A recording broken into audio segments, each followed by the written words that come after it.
Our good friend Peter Hutchinson comes at us with, what is your process for designing new accessories like buckles and brooches? Do you have an in-house artist or do you use another company for the designs? What is our process for designing stuff? Stuff. You look into a crystal ball. Indeed. You get the magic 8 ball, which tells you designs. Hey, AI, what should I do? Don't get me started on that bullshit. Now, I would honestly say I have a weird mixture of things to design things, a mixture of inspirations to design things. It starts with what, especially when I started the company, just what I thought was cool. I thought I was cocksure enough to think like, hey, if I like this thing, I think other guys would like this thing, so I should design this thing. So I kind of trust my gut for a good amount of it. And as I've kind of grown in it and recognized that I don't know everything, and other people have, or there's certain things that I might see and be like, I don't like that thing, but it's still a popular thing. Or it's just because it's not for me doesn't mean it wouldn't be a good product. I've kind of expanded the circles of influence, so to speak, of areas where I take some inspiration from. So I will, show, or I'll talk to, other employees. I'll talk to Ian, I'll talk to Eric, I'll talk to, other people in the building of, hey, what are some things that you would like to see for this? Or what are some accessories you would like to see? I'll ask, hey, have any customers in the store asked for X, Y, or Z type products? I will, keep my ear to the ground in the Facebook groups. So, whether it's the Kilts and Culture group or other groups that I'm in, I'll sort of listen and say like, okay, what are people talking about? What are pillars? What are trends? What are things that keep popping up often enough that it's like, there's something here. We need to explore this idea. Mm-hmm. And then I'll kind of start from that area first, whether it's just general gestalt, like Nordic Viking stuff. It's very popular. So, and has been for the last, 6 or 8 years. So, okay, that's popular. So maybe there's something there. And then we start looking at, all right, is there any tie into, Gaelic, Scottish, kind of culture? In case of Vikings, yes, there happens to be. Cool. Happens to be? Yeah, yes. Just so happens. Now, talking to, other people in the group, what types of stuff, or the groups, what types of stuff do you guys like? Are there shirt designs? Are there, the company Grimfrost has a bunch of cool stuff. Talking to our friend Doug from Celtic Hammer Club. Hey, Doug, show me some, Nordic designs. And then kind of boiling things down and down and down and down, or distilling them down and down and down until you come up with some like solid individual type ideas that you can say, okay, now from all of these concepts, from all of these things, here's 2 or 3 different things we can really sink our teeth into and really make an impact. That's like an initial stage of the process, though.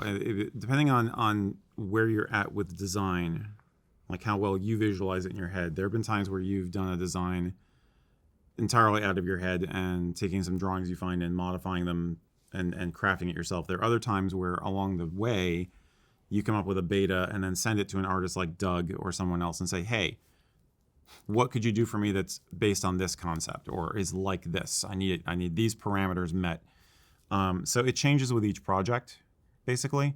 We really enjoy collaborating with other artists, honestly. I'm always keeping an eye out for other people who have a visual style that could be, it sounds mercenary, but useful to us. That's hey, we're putting it that way. But that would work well with our style. Would work well with our style. That's a better way of putting it. Yeah, just strike what I said from the record. And yeah, I mean, good ideas don't always come down the main road, and sometimes random things will be like, what if we did a blah, blah, blah, about that? So I just realized just as you were talking that I want a kilt pin of the Wallace Monument. I think the Wallace Monument would make an awesome freaking kilt pin. That's fair. It's tall and skinny. Mm-hmm. Ta-da. Yeah.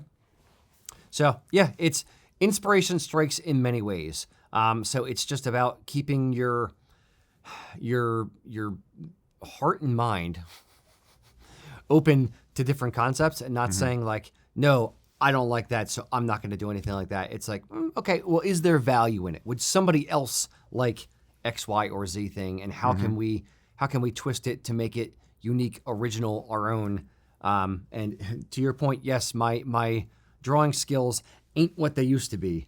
When it comes to drawing things, I think I may still have my original cantle design and harp designs for the Irish harp cantle that we did, and whew, it is horrible. It's literally like on chicken scratch on a piece of paper. And I was like, hey, Sam, one of our suppliers over there, do you have any artist friends? Cool. Here's an idea for a cantle. Make this thing go. And I had him find somebody. But I like collaborating with different artists. I love Doug from Celtic Hammer Club, as I said. People who kind of get it and row the boat the same direction and see what we see, and are willing to put their art out there in a different way, like in a metal versus on canvas. It's a neat process. I love coming up with new designs and making things exist that never existed before. I love having a concept and going all the way through the process of concept to physical thing in front of me. I think that's the challenge also, is because there are so many designs which have become cliche. So the trick is to come up with something which is not only good, but also original, or a logical, reasonable, and elegantly fresh take on the classic. You know, that can be the challenge in this space. But I think we do okay. And I think we're talking too much about ourselves now, so we should shut up. Yeah. No, well, it's all about the art. So it's not about necessarily us, but it's about the process of the art. The marketable art. Want to buy a kilt pin, Sonny? Well, it's not just taking, clip art, slapping a couple things together and putting it out. It's about coming up with original designs. And that's what I hate. I mean, there's so much schlock out there where it's obvious. I can point to the page in the old-fashioned Dover clip art book where it's like, I know where you got that design from. So ugh. Nope, you're not wrong. And a lot of a lot of pewter companies, a lot of Scottish companies, throughout the last 150 years, they're like, oh, that company came out with, a sword kilt pin.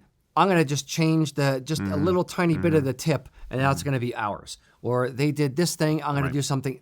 There's a lot of like knockoffs of each other within certain industries. Yep. So just thinking outside of the box and being like, it doesn't have to all look the same. You can do something entirely different and have it be better and different, and then nobody else has the same thing. So why not create? I want to create art for art's sake. So yes, indeed. So I'm inspired by art and just creating things in general. It's fun. Yeah, that's the fun part of my job, frankly. Very good. I hope that helps. To get you a beret. Yes, indeed. Hey guys, thanks for watching. If you want to see some of the pieces that we've actually designed ourselves in conjunction with artists like Doug from Celtic Hammer Club, head over to usakilts.com and check out all of our kilt accessories. You're going to notice a lot of really cool things there.